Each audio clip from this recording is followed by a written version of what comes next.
Breaking news.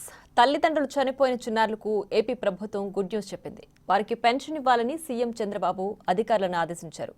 కలెక్టర్ల సమావేశంలో ఈ మేరకు సీఎం సూచించారు. రాష్ట్రంలో 3 నెలల్లో అన్నార్తులను గుర్తించి పెన్షన్ కల్పించాలని స్పష్టం చేశారు సీఎం. ప్రతి ఏడాది అన్నార్తుల జాబితాను అప్డేట్ చేయాలని ఆదేశించారు. కాగా రాష్ట్ర వ్యాప్తంగా సుమారు 6 లక్షల మంది అన్నార్తులకు పెన్షన్ పంపిణీ చేస్తున్నట్లు మంత్రి నారా లోకేష్ ఓ ప్రకటనలో తెలిపారు.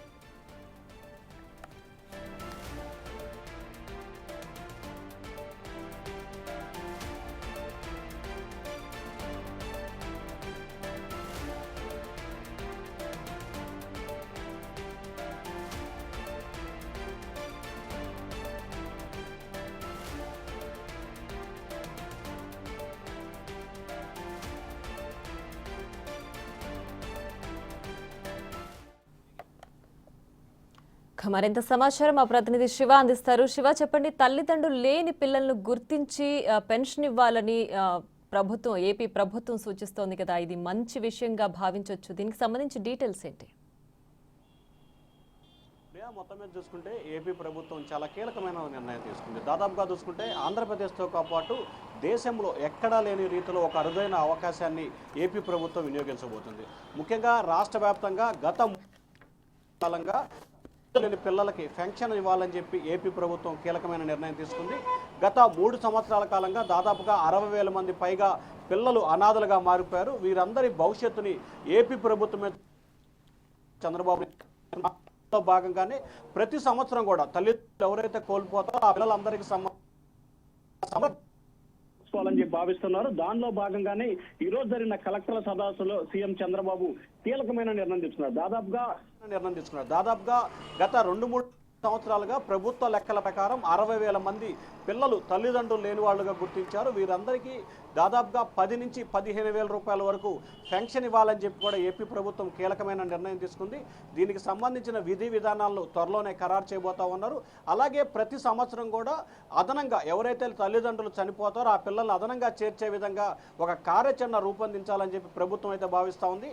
ఈ పథకం కనుక అమలైతే నిజంగా దేశ చరిత్రలోనే ఆంధ్రప్రదేశ్ అగ్రగామి, అంటే మొదటగా చూసుకుంటే ఎవరు కూడా ఇప్పటి వరకు ఇటువంటి ప్రయత్నం చేయలేదు. ఎందుకంటే కూడా తల్లిదండ్రులు అనాథ పిల్లలు చాలా మంది ఉంటారు, కానీ వారి బాగుబోగులు చూడాలన్న ఆలోచన ఇప్పటివరకు దేశంలో ఏ ప్రభుత్వం కూడా చేయలేదు.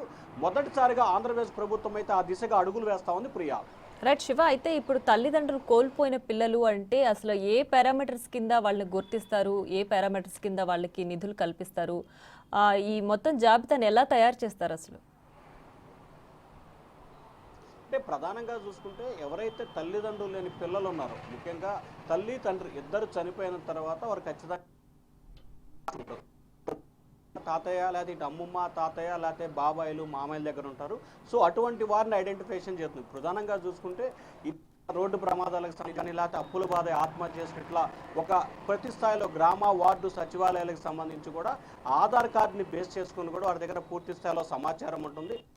ఆ సమాచారాన్ని బేస్ చేసుకొని అలాగే త్వరలో రాష్ట్ర వ్యాప్తంగా కూడా ఇటీవల ఏదైతే ఫంక్షన్ల కోసం, అంటే నకిలీ ఫంక్షన్లు ఉన్నాయనే దానికోసం సర్వే నిర్వహించారో అదే టైప్లో ఎవరైతే అనాథ పిల్లలు ఉన్నారో వారిని ఐడెంటిఫికేషన్ చేసేందుకు మరొక సర్వే చేయాలని చెప్పి కూడా ప్రభుత్వం ఆలోచన చేస్తూ ఉంది. ఆ సర్వే ప్రతిపాదన రాష్ట్ర వ్యాప్తంగా ఎంతమంది పిల్లలకి ఏ రకం పిల్లలకి సంబంధించి కూడా విద్యా వైద్యం పూర్తి స్థాయిలో ప్రభుత్వం అడాప్ట్ చేసుకుని వారికి సౌకర్యాలు కల్పించడంతో పాటు వారికి 10 నుంచి 15,000 రూపాయల వరకు పెన్షన్ ఇచ్చి ఆలోచన చేయటమా, లేకపోతే సంవత్సరానికి ఒక 50 నుంచి 60,000 రూపాయలు ఇచ్చి ఆలోచన చేయాలనేది ప్రభుత్వ ఆలోచనగా కనిపిస్తా ఉంది. దానికి సంబంధించిన విధి విధానాలను వచ్చే నెలలో ఖరారు చేయాలని చెప్తున్న ప్రభుత్వం భావిస్తా ఉంది. ఇప్పటికే దానికి సంబంధించి విద్యాశాఖ అధికారులకు ప్రభుత్వం స్పష్టమైన ఆదేశాలు జారీ చేసింది. ఆ ఆదేశాల ప్రకారం ఏ స్థాయిలో చేయాలి, అసలు ఎంతమందిని ఐడెంటిఫికేషన్ చేయాలి, వారిని ఏ రకంగా ఆదుకోవాలి, అంటే విద్యా వైద్యం అలాగే పెన్షన్ సౌకర్యంతో పాటు ఇంకా ఏదైనా చేయాలనే దానికి సంబంధించి కూడా ప్రభుత్వం దీనిపై ఒక స్టడీ చేయాలని చెప్పి కూడా విద్యాశాఖకు సంబంధించి సీఎం చంద్రబాబు ఆదేశాలు జారీ చేశారు. దానికి అనుగుణంగా వచ్చే నెల మొదటి వారంలో దీనికి సంబంధించి పూర్తి స్థాయిలో విధి విధానాలు ఖరారయ్యే అవకాశాలు అయితే కనిపిస్తా ఉన్నాయి. Priya, right Shiva, thanks for the updates.